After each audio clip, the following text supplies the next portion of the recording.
Class 8. Today we are going to start next topic, exponent and powers.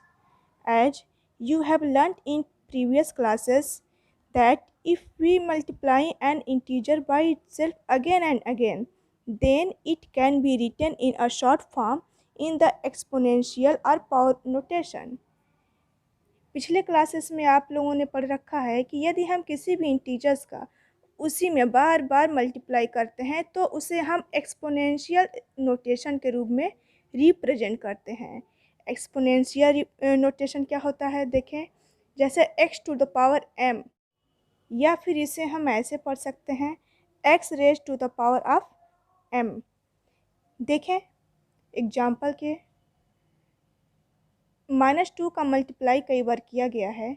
इसे short में लिखने के लिए एक्सपोनेंशियल नोटेशन या पावर नोटेशन में कैसे लिखते हैं, -2 और कितने बार इसको मल्टीप्लाई किया गया है, 1 2 3 4 5, तो ऊपर हम इसका पावर 5 लिख देंगे। देखें नीचे वाले को हम बेस कहते हैं और जो इसका पावर होता है इसको एक्सपोनेंट्स या फिर पावर दोनों बोल सकते हैं। नेक्स्ट एग्जाम्पल देखते हैं, -1/3 का 4 टाइम मल्टीप्लाई हुआ है। जितने टाइम्स मल्टीप्लाई होता है वो उसका पावर यानी एक्सपोनेंट बन जाता है और जो नंबर रहता है वो उसका बेस हो जाता है। अब हम ये देखेंगे कि हमें एक्सपोनेंट्स या फिर पावर की आवश्यकता क्यों होती है, हम क्यों इसे यूज करते हैं। जैसे एक एग्जाम्पल के थ्रू हम समझाने की कोशिश कर रहे हैं। जैसे ये एक बड़ी संख्या है, इसे यदि हमें कैलकुलेशन करना होगा तो हमें इतना हर जगह लिखना पड़ेगा, तो इसमें समय भी लगेगा। तो इसे शॉर्ट फॉर्म में लिखने के लिए ताकि कैलकुलेशन में हमें आराम रहे, इसको हम 10⁻10 लिखते हैं। तो एक्सपोनेंट्स या फिर पावर का यूज हम इसीलिए करते हैं कि बड़ी संख्या को हम शॉर्ट फॉर्म में कैसे लिख सकें ताकि हमारे कैलकुलेशन में दिक्कत ना आए। Let's see next example.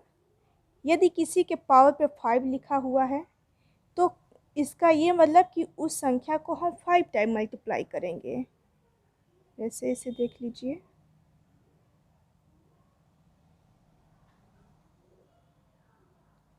इसको हम इस तरह से एक्सप्रेस करेंगे।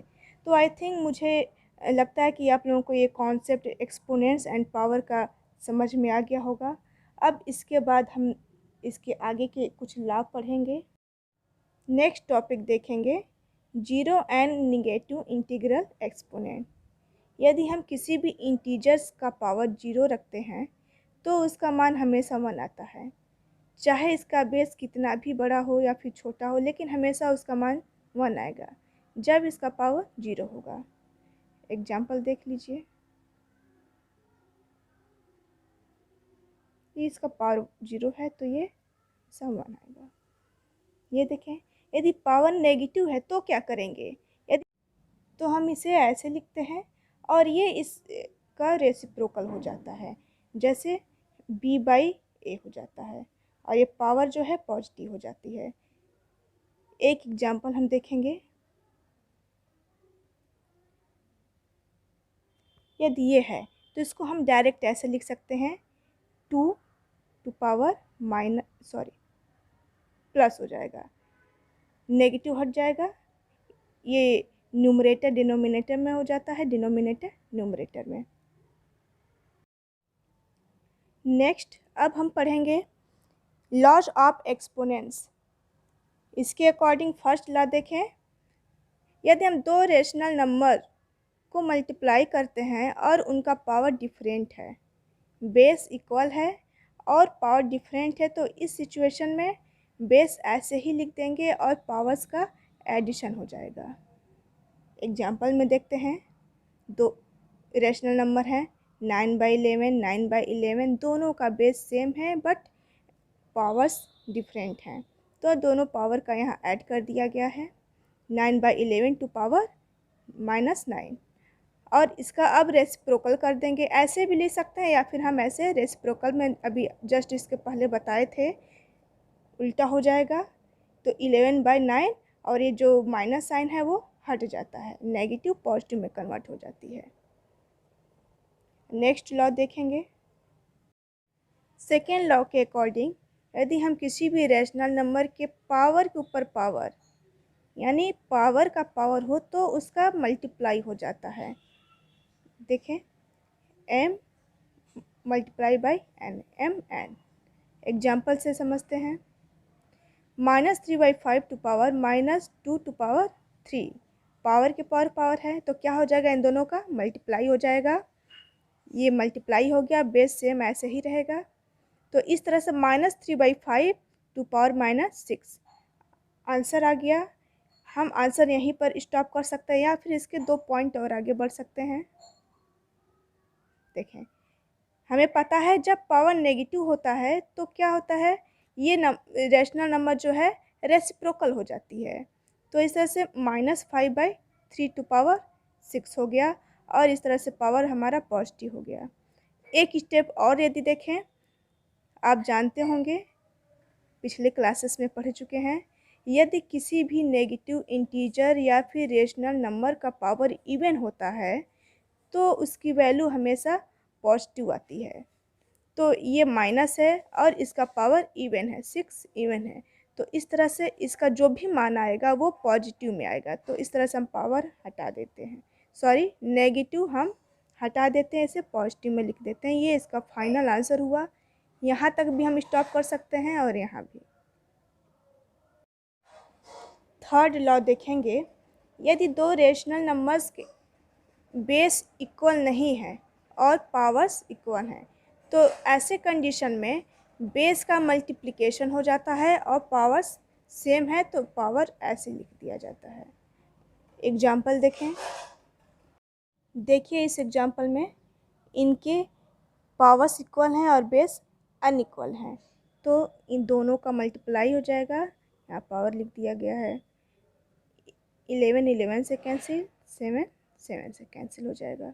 तो इस तरह से -1 टू पावर -6 आया। और हमें पता है कि जब हमारा पावर नेगेटिव होता है तो क्या हो जाता है, इसका रेसिप्रोकल हो जाएगा। तो इस तरह से ये रेसिप्रोकल हो जाएगा,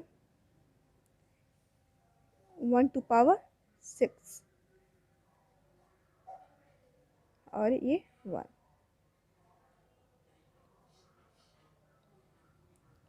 ये -1 पॉजिटिव में कैसे आया आपको अभी पहले ही बताया है तो इसे दोबारा बताने की आवश्यकता नहीं है। यदि पावर इवन में है तो उसकी वैल्यू हमेशा पॉजिटिव में आती है। नेक्स्ट लॉ, यदि दो रेशनल नंबर डिवाइड होते हैं तो उनके जो पावर्स होते हैं वो आपस में सब्ट्रैक्ट हो जाते हैं। दो रेशनल नंबर डिवाइड होते हैं और यदि उनका बेस इक्वल है तो हम इन दोनों पावर्स को सब्ट्रैक्ट कर देते हैं। Let's see example. इस तरह से इस एग्जांपल में बेस इक्वल है और जो पावर्स का है सब्ट्रैक्ट हो गया है। माइनस पहले से था और ये सब्ट्रैक्शन का साइन है तो इस तरह इनका पावर क्या हो जाएगा, माइनस माइनस का मल्टीप्लाई होगा, प्लस हो जाएगा। 11 + 5 यानी 16। तो ये रहा एग्जाम्पल। अब नेक्स्ट लॉ देखते हैं, फिफ्थ लॉ। इसके अकॉर्डिंग यदि किसी भी रेशनल नंबर का पावर नेगेटिव है तो उसका रेसिप्रोकल हो जाता है और पावर पॉजिटिव में कन्वर्ट हो जाता है, जैसा आपको पहले ही ये बता दिया गया था। एग्जाम्पल, -5 टू पावर -1 इसका रेसिप्रोकल करेंगे 1/-5 या फिर इसे डायरेक्ट -1/5 लिखेंगे। एक और एग्जाम्पल, 2/3 टू पावर -3 इसका रेसिप्रोकल हो जाएगा क्योंकि नेगेटिव है तो ये पॉजिटिव में कन्वर्ट हो जाएगा और ये रैशनल नंबर जो है रेसिप्रोकल हो जाएगा। तो इस तरह से हम इसको ऐसे भी लिख सकते हैं। यह हमारा फाइनल आंसर आ गया।